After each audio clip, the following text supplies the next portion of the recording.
a video for a polenta pizza. I was reading a book and it had polenta pizza in it as a recipe, and using the polenta as a base instead of pizza dough, like a bread dough based.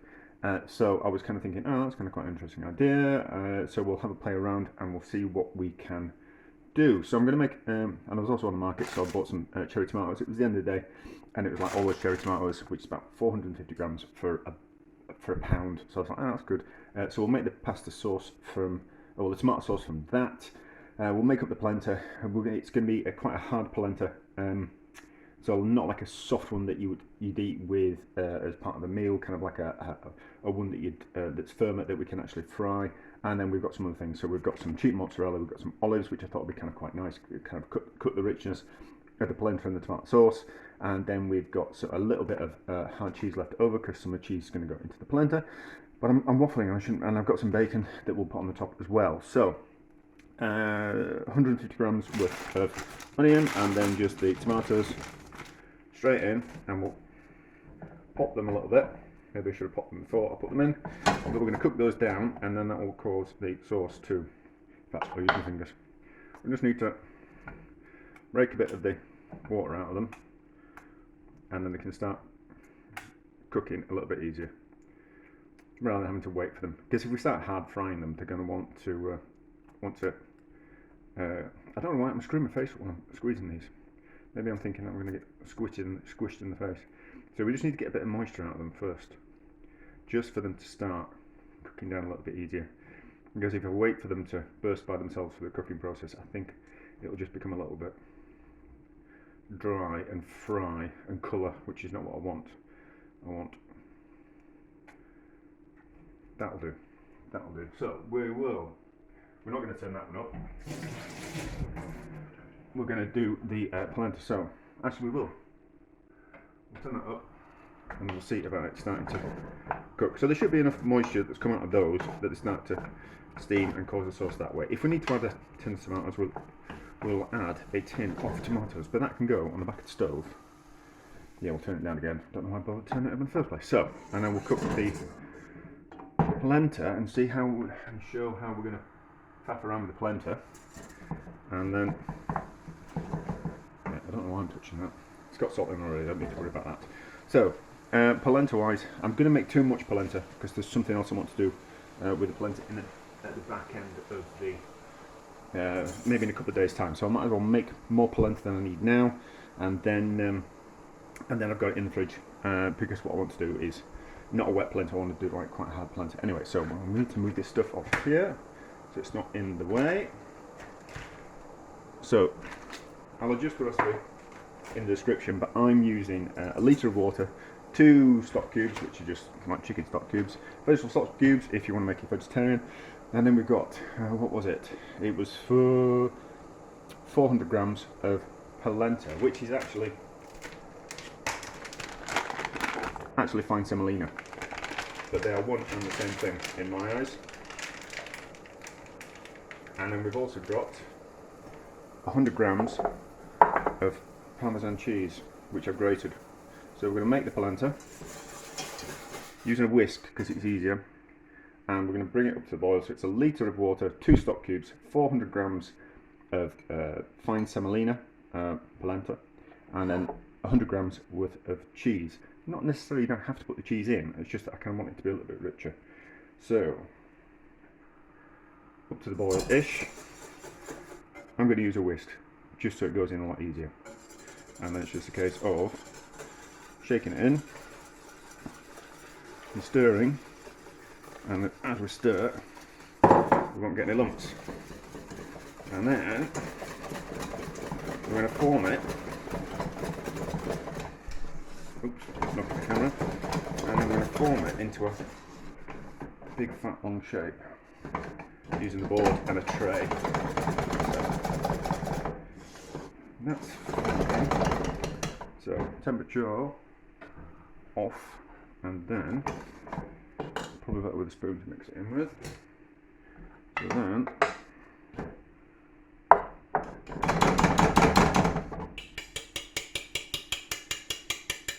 the only problem with using whisk that it gets stuck in the whisk, does the polenta, but not to worry then. So, plastic cheese in. Don't have the heat on because what will happen is it will curdle the cheese. So we just need to mix it in. No, there's no heat under that, that's fine. Which will melt the cheese naturally.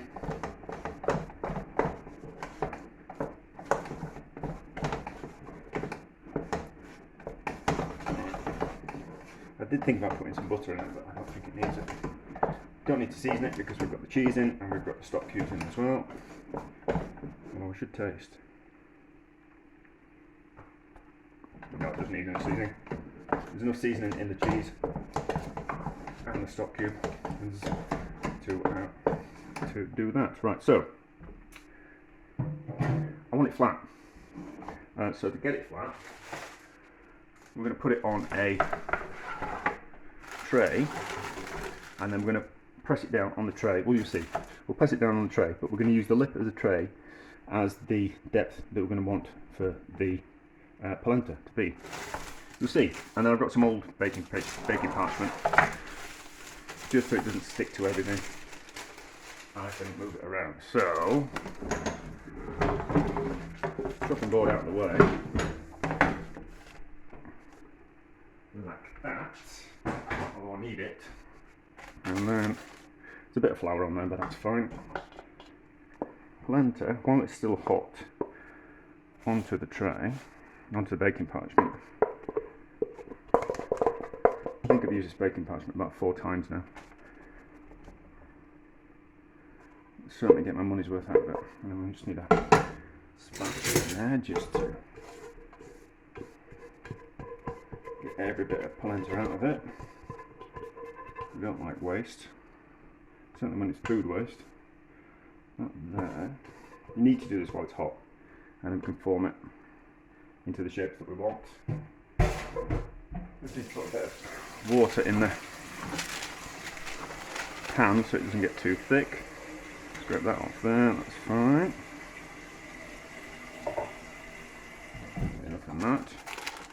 And press it down slightly to get it going. So it's kind of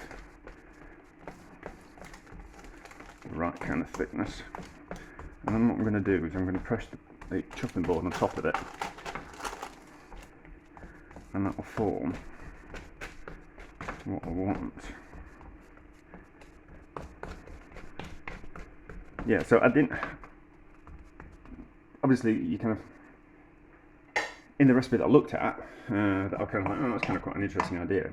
You just form the polenta out into a circle like this, and then you put the toppings on and then baked it in the oven. I don't want to do that.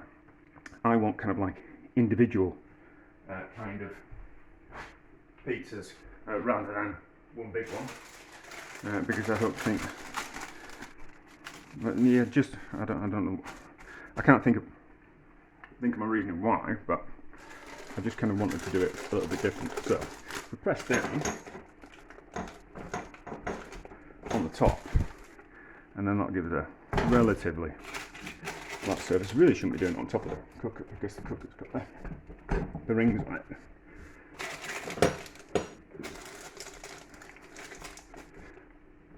Like that. So then, hopefully, it will be the depth of the lip of the tray. Hopefully. So let's go back underneath. I'm not going to be completely flat, but I also want to do something else with it. That's alright. Probably actually didn't need to do that with the chopping board, but it'll be fine. And then, what I want to do is I want to make little dips in the polenta. So it's got a little bit of a well to hold the sauce and the cheese, and then we can get more filling on. That's what I want to do. I'm not using a knife, I'm using a palette knife, so I don't want to cut through the baking parchment because I'll probably use it again. So we want squares. So I reckon cut through there, and cut through there like that, and then another one there. Can you see? There's a little bit of steam But you get the idea. And then we'll cut through there, like that. Do you see these offcuts, what I'm going to use later in the week? And you'll see what I'm doing in a minute. Maybe I'm not the best at explaining things. Maybe this is not the best medium for explaining things. And then I kind of want... So this is going to give us 4 nice portions. And then what I want to do is want to kind of create a well in the centre. Like that. So we've got a little bit of a crust. So the filling will sit in the centre and not leak out over the sides. A little bit of leakage will be fine. So I want to make a little bit of a well. I don't want to have to cut it out, the polenta. I just want to make a dip. Push that further over there, like this. And then we'll let this go cold. And then we'll be able to start the cooking process off. Maybe we should get rid of the dough so it can spread out a little bit. And we'll get rid of that bit. We'll get rid of these bits. Onto the floor. So right, so we'll give it a bit more space for it to spread out. So we'll make a well in the centre, which will catch all the cheese and the sauce and the olives. So it's got a bit of a... That's a better way of doing it. There we go, what was I faffing around at? So that's a better way. That just creates a lip around the outside. That, can we move that without it breaking?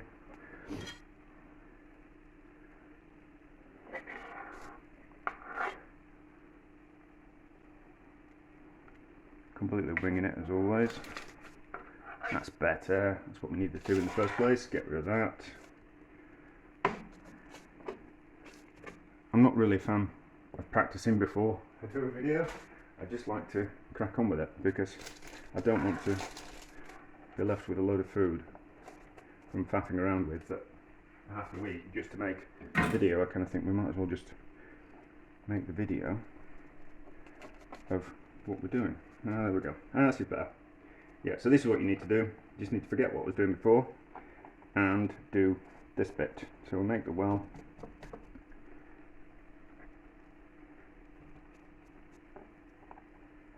That's better. So we're going to make a deeper well. Right.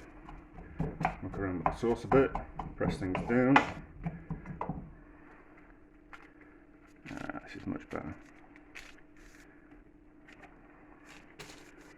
Alright, okay, so that there, that.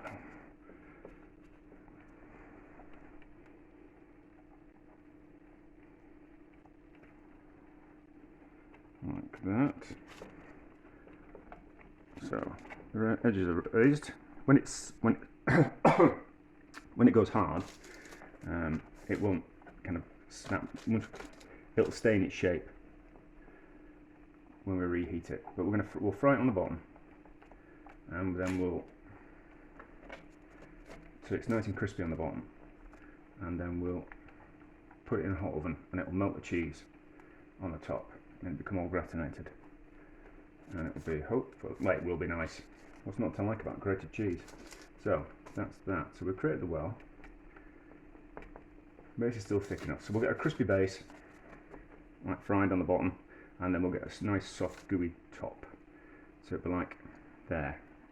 This will work. Yeah, that's fine. Right, so we'll let this go cold, and then it'll form up and it'll go hard, and then we can come back when those are cold and ready. And then, so to finish off the sauce, we just need to start breaking these tomatoes down, just getting more juice out of them, and it just concentrates a little bit more. I'll decide. Yeah, they'll probably be enough. Like a tin of tomatoes.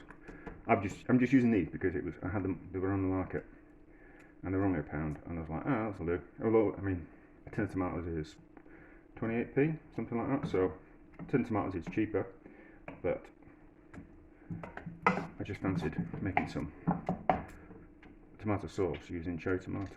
But there we go. So that'll cook down and get nice and thick and concentrated. These will cool and go hard, and then we can come back because I'm going to go swimming, and then we can make the pizza. Pizzas, I don't know, are they pizzas? I don't really know, but you'll get the idea and you'll see, and they'll be delicious for the moment. But anyway, this is it, and we're back later. Right, so I am ready to cook. I think yeah. So I was thinking why the reason I decided to do them individually rather than a pizza was that the thought of having to eat something that was like a pizza with a knife and fork seemed ridiculous, because you eat pizza with your hands, but you can't eat polenta like that with your hands. So I was kind of, well, having a polenta pizza seems a little bit pointless. Much better to actually make it as an individual portion that you're going to eat with a knife and fork, rather than pretend that it's a pizza, because you eat pizza with your hands. But anyway, that's by the by. So we're going to cook two. So we're going to use half the tomato sauce. So the tomato sauce is kind of all reduced down, so you can see it's kind of quite thick. I did 8 olives, 100 grams of bacon, and I've cooked the bacon because the bacon's not going to be cooked in time or quickly enough. By the time it comes, I'm going to put it through the oven. I'm going to cook it in the oven, so the bacon's not going to be ready, and it's going to leach out some of the fat. So I pre-cooked the bacon, drained off the fat. So we've got 100 grams of bacon, we've got 8 olives, I reckon 2 olives per polenta thingamajig, and then we've got about 20 grams of some hard Italian cheese, and we've got 2 mozzarella balls, and we've got some homemade wild garlic pesto as well. So I think that'll be a nice flavour combination.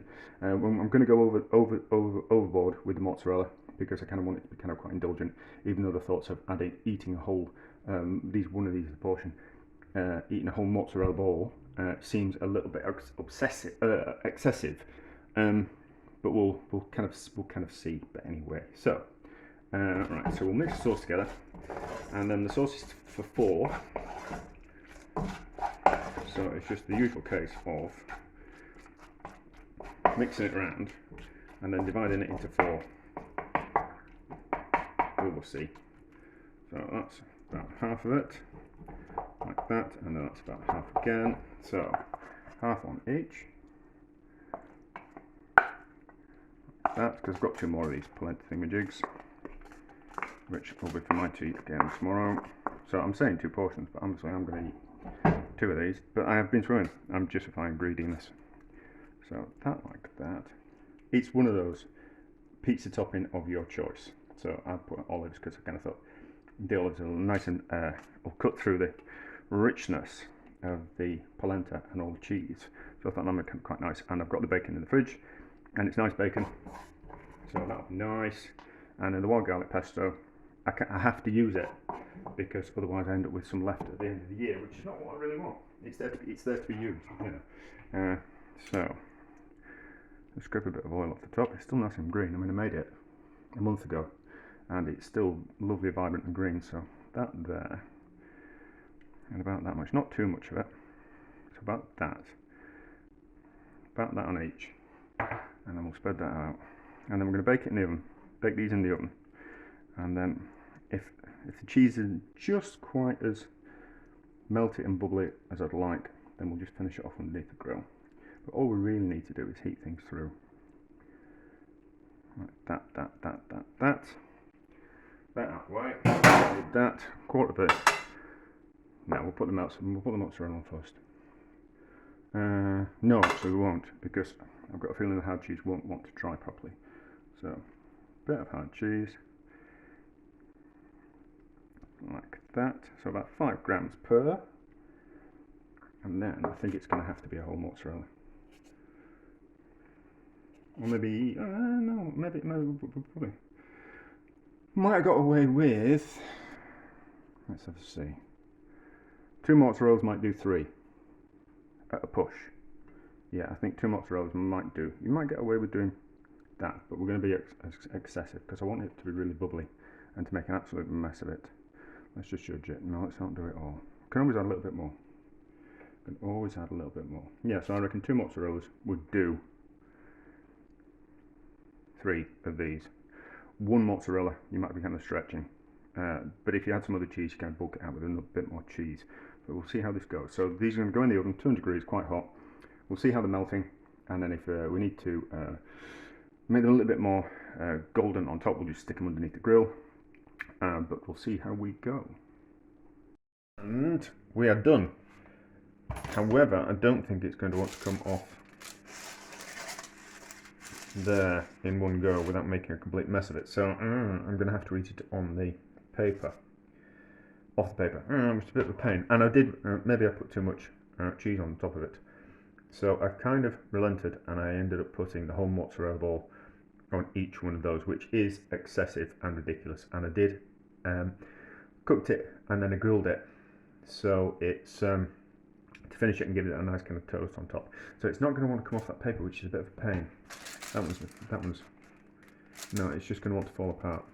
We might have, yeah, it's going to want to fall apart. I don't think I'm going to be able to get it off there. But anyway, it's going to be delicious. I mean, it's a filthy thing to eat, let's be honest, but delicious. So, there's room for improvement. So at some stage, I'll revisit this and do it again. So there's room for improvement. I might just try grilling it. I might just try grilling the next two. We'll see how we go. We'll see how we go. But it's going to be delicious. It's going to be delicious. I mean, what's not to like about that? And it's grilled cheese with other delicious things. So there we go.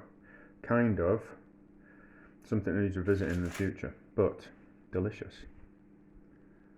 So we baked them in the oven, and I wasn't very difficult to kind of get them off the tray because they were kind of quite soft.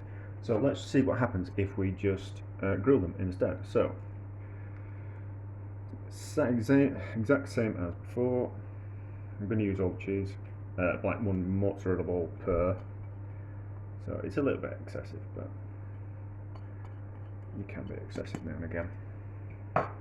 So we'll just see if it holds together a little bit better.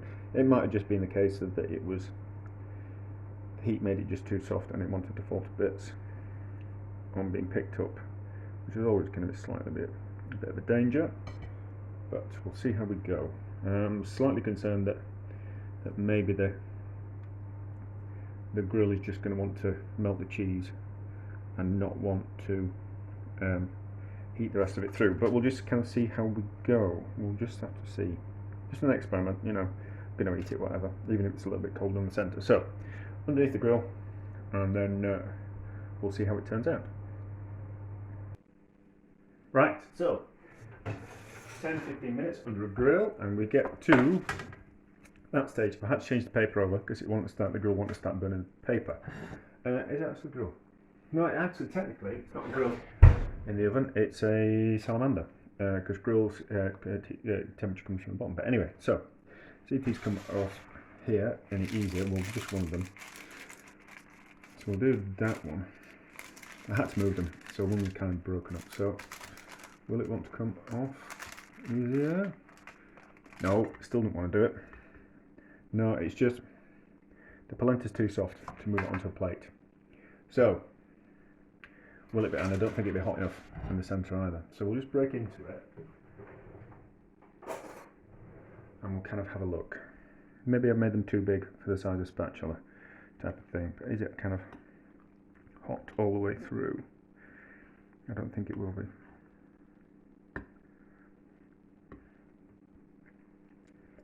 No, it's a bit tepid. So we kind of need to bake them in the oven, and we need to be careful what you put them on because they want to kind of break up kind of quite easy. So unfortunately, I think it's just one of those how it is. I don't think you've ever been able to make the polenta firm enough to kind of move it from the thing that you've cooked it on onto a plate. So, but still very nice. The ones I had yesterday were delicious. So it kind of works. Unfortunately, getting them from there onto there is difficult. So probably make them smaller, so kind of like half that size. So the size of if you've got a big fish slice, then that'll be fine. But like the size of the fish slice dictates how big you're going to make these. They're not pizzas, but like polenta bake type of thing, grilled polenta, cheese on toasty type things. But anyway, so I'm going to put those back in the oven, and I'll get hot all the way through, and I'll eat them. So, but yeah, so they're kind of difficult. We'll revisit this recipe at some point. That's all. But it's nice. It's nice, you know, and very, very enjoyable. Just